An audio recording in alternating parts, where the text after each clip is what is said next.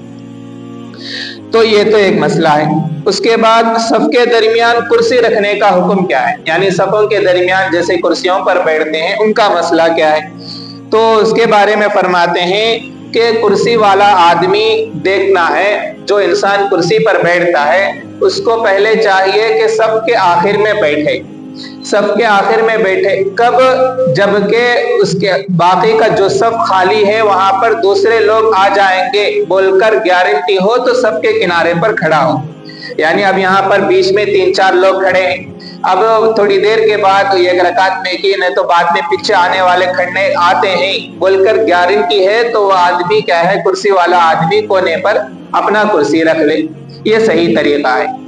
اگر نہیں آنے کی کوئی گارنٹی نہیں ہے تو سب کے ساتھ مل کر کھڑا ہو کر بیٹھ سکتا ہے. تو یہ طریقہ ہے.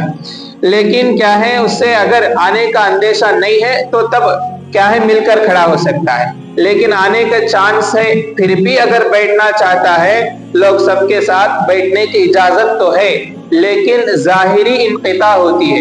یعنی سامنے 1-2 آدمی کھڑے ہوئے ہیں, پھر بیچ میں کرسی ہے, پھر 4 آدمی کھڑے ہوئے ہیں, ایسا دیکھنے میں اعتبار سے ظاہری انقطاع توڑ پیدا ہو سکتی ہے. اس وجہ سے کیا ہے ایسا نہیں کرنا اچھا ہے. نہیں میں کھڑتا ہوں جو بولا تو کھڑ سکتا ہے, اجازت ہے, لیکن صحیح طریقہ کیا ہے؟ سب کے کنارے پر بیٹھنا ہے. کب؟ جب کوئی آنے کا چانس ہو, سب مکمل ہوتی بول کر گارنٹی ہو تو جب سب کے کنارے پر بیٹھنا. کوئی گارنٹی نہیں ہے تو سب کے ساتھ مل کر کھڑا ہو جا سکتا ہے. یہ طریقہ ہے. تو اس حدیث کے اندر کیا ہے, صفوں کو درست کرنے کے باتیں آئی ہیں. اس کے بعد دوسری حدیث ہے, جابر بن عبداللہ رضی اللہ عنہ فرماتے ہیں کہ ایک آدمی اللہ کے نبی صلی اللہ علیہ وسلم سے پوچھا کہ یا رسول اللہ, وہ 2 چیزیں کون سی ہے جو جنت اور جہنم کو لازم کرتی ہیں؟ یعنی وہ 2 چیزیں, ایسی 2 چیزیں بتائیں جس کے کرنے سے یا تو جہنم لازم ہوتا ہے, جس کے کرنے سے جنت لازم ہوتی ہے. تو اللہ کے نبی صلی اللہ علیہ وسلم نے فرمایا, جو انسان اللہ کے ساتھ شریک نہیں کرتا ہے تو اس کے لیے جنت واجب ہوتی ہے. دوسرا, وہ انسان جو اللہ کے ساتھ کسی کو شریک ٹھہراتا ہے تو اس کے لیے جہنم لازم ہوتی ہے, واجب ہوتی ہے. تو اس حدیث سے ہمیں کیا معلوم ہوتی ہے؟ پہلی بات یہ ہے کہ فضیلت ایمان اور توحید معلوم ہوتی ہے کہ جو انسان اللہ کو ماننے والا ہے اس کے لیے جنت گارنٹی ہے بول کر ایک بات معلوم ہوئی. دوسری بات اس حدیث سے ہمیں معلوم ہوئی کہ مشرک انسان جہنم میں جائے گا بول کر اس کو ڈرایا جا رہا ہے. تو اس لیے مشرک انسان کیا ہے, ہم کبھی بھی شرک نہیں کرنی چاہیے. اگر کوئی انسان شرک کرتا ہے تو اس سے بچنا بہت ہی زیادہ ضروری ہے. اور تیسری بات یہ ہے کہ مشرک ہو کر انسان مرتا ہے تو وہ جہنم میں جائے گا, یہ بھی بات معلوم ہوئی.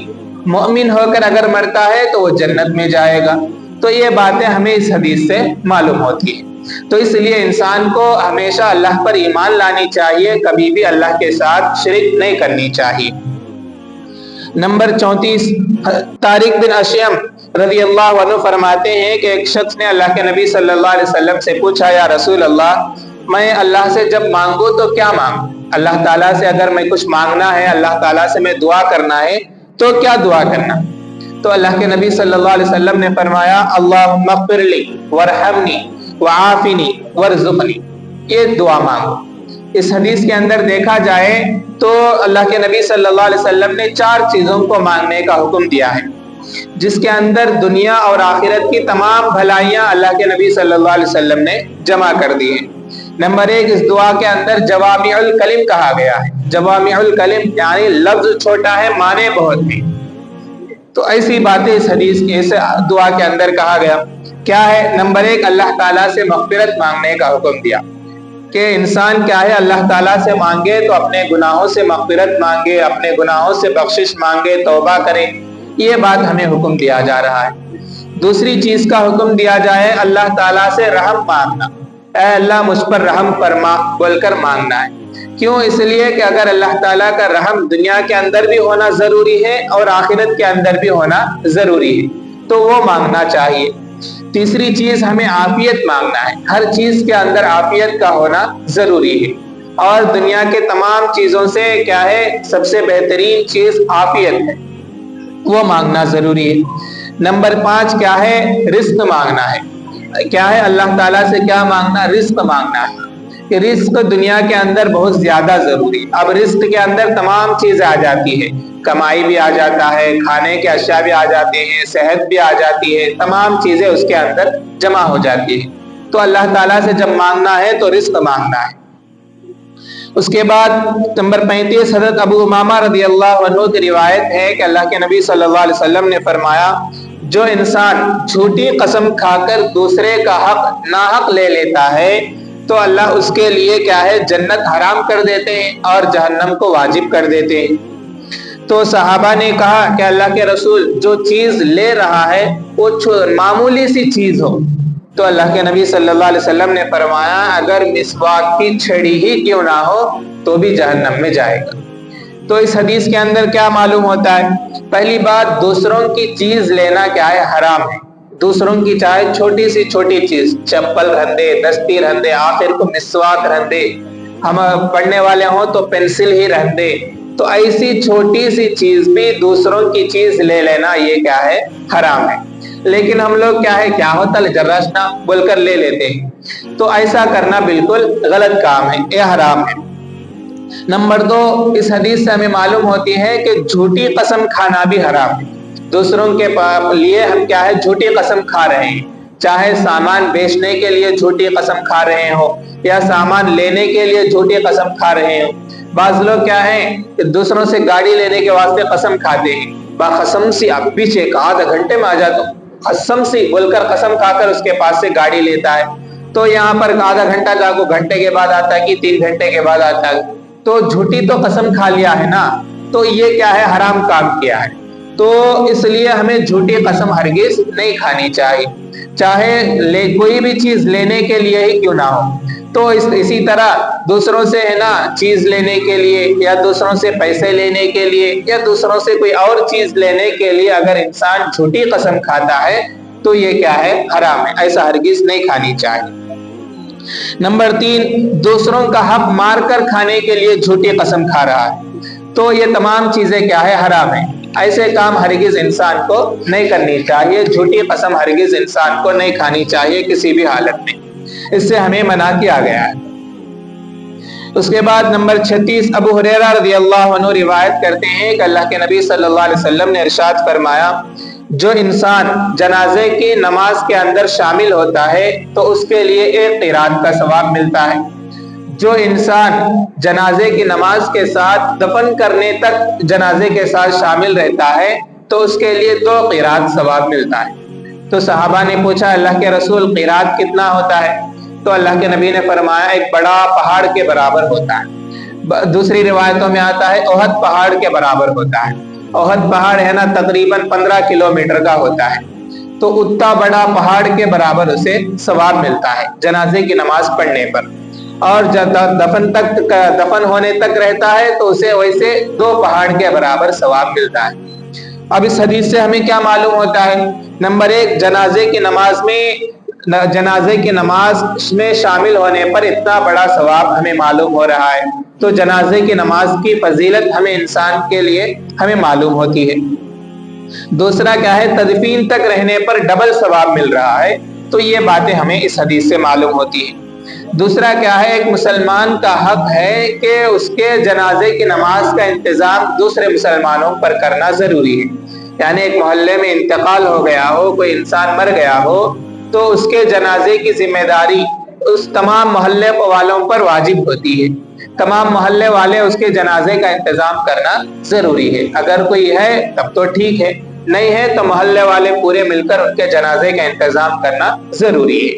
تو یہ اس حدیث سے یہ باتیں معلوم ہوتی ہیں۔ نمبر 37، حضرت ابو سعید خدری رضی اللہ عنہ فرماتے ہیں کہ ہم بیٹھ کر آپس میں مسیح دجال کا تذکرہ کر رہے تھے تو اللہ کے نبی صلی اللہ علیہ وسلم تشریف لائے، تو اللہ کے نبی نے پوچھا کہ تم لوگ کیا کر رہے تھے؟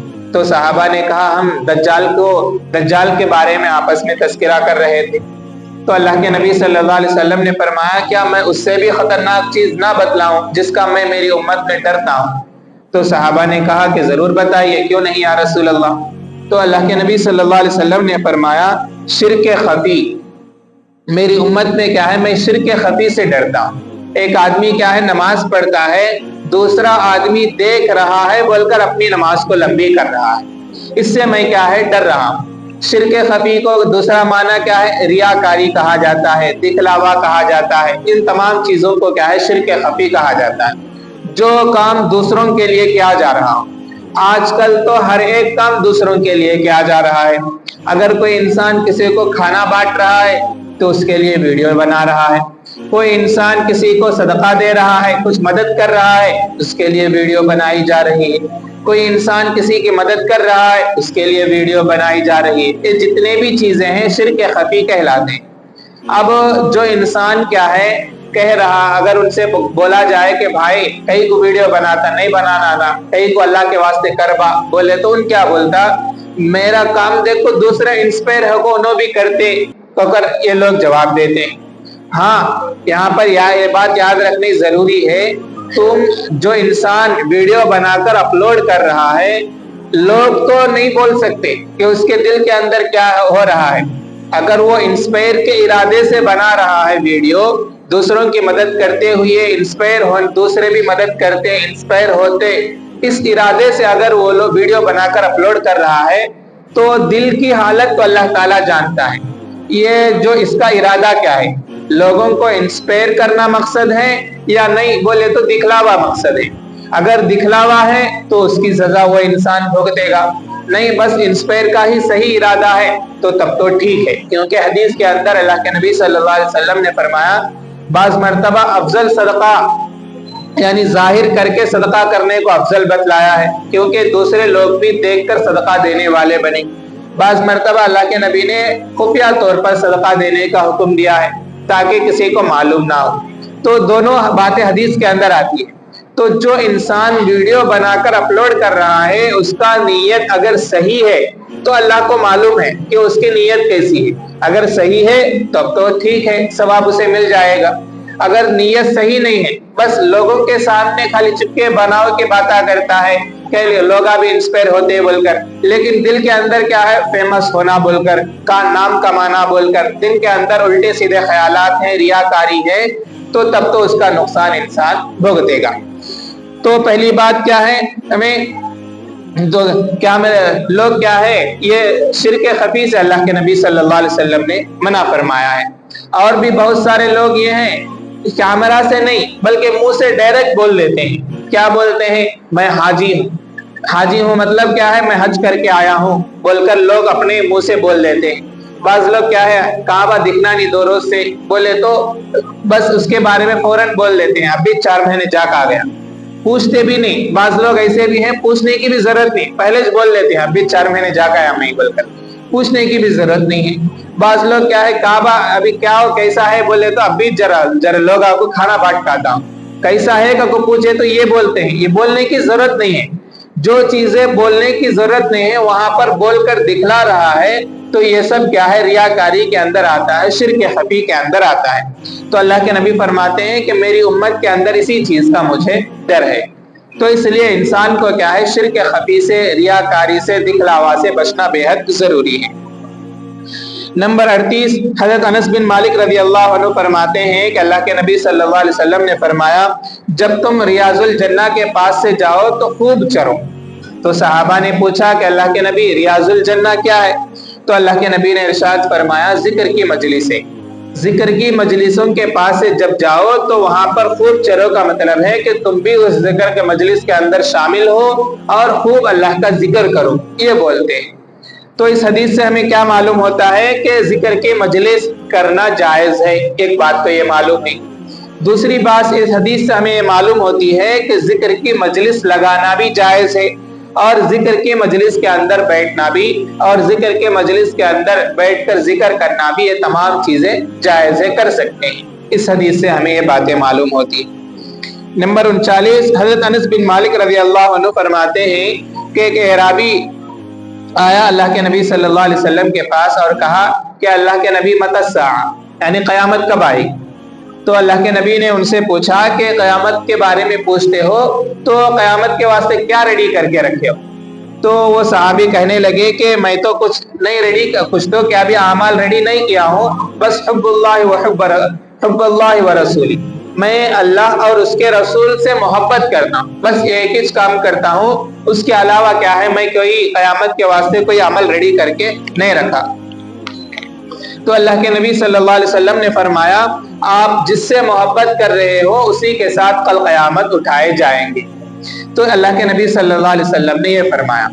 تو اب اس حدیث سے ہمیں یہ معلوم ہوتا ہے کہ انسان دنیا کے اندر جس سے محبت کر رہا ہے، کس سے دوستی کر رہا ہے، اس کو دیکھنا ضروری ہے۔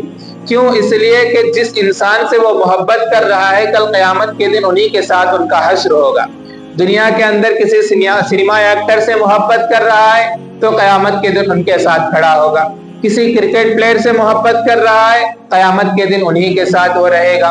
کسی فٹ بال پلیئر سے محبت کر رہا ہے انہی کے ساتھ ان کے کل قیامت کے دن کھڑے ہوگا۔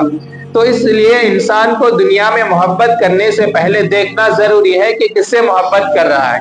یہ محبت الگ ہے، جو میاں بھی مثلا جور و مرد کے اندر جو محبت رہتی وہ الگ مسئلہ ہے۔ یہ دنیا کے اعتبار سے محبت کرنا جو فرینڈ سرکل میں ہوتا ہے، کسی کو آئیڈیل بنایا جاتا ہے، کسی سے انسپائر ہوا جاتا ہے، یہ محبت مطلب ہے۔ بچوں سے محبت کرنا، ماں باپ سے محبت کرنا، میاں بیوی سے محبت کرنا، یہ الگ ہے وہ الگ ہے۔ تو اس لیے جو انسان جس سے محبت کرے گا کل قیامت کے دن انہی کے ساتھ وہ کھڑا ہوگا۔ دوسرا اس حدیث سے معلوم ہوتا ہے کہ غلط لوگوں سے محبت کرنا، غلط لوگوں کو اپنا انسپائر بنانا اچھی بات نہیں ہے، اس سے بھی منع کیا گیا ہے۔ نمبر 40، سعد بن عبادہ رضی اللہ عنہ نے کہا یا رسول اللہ میری ماں کا انتقال ہو گیا ہے تو کیا میں ان کے نام سے صدقہ کروں؟ تو اللہ کے نبی نے فرمایا ہاں کرو۔ تو پھر وہ سعد بن عبادہ رضی اللہ عنہ نے کہا کہ میں کیا صدقہ کروں، یعنی میرے ماں کا انتقال ہو گیا ہے تو کون سا صدقہ کرنا زیادہ افضل ہے؟ تو اللہ کے نبی صلی اللہ علیہ وسلم نے فرمایا پانی پلانا یہ صدقے میں سب سے افضل ہے۔ تو اس حدیث سے ہمیں کیا معلوم ہوتا ہے؟ انسان مرنے کے بعد بھی صدقے کا ثواب اس کو پہنچایا جاتا ہے۔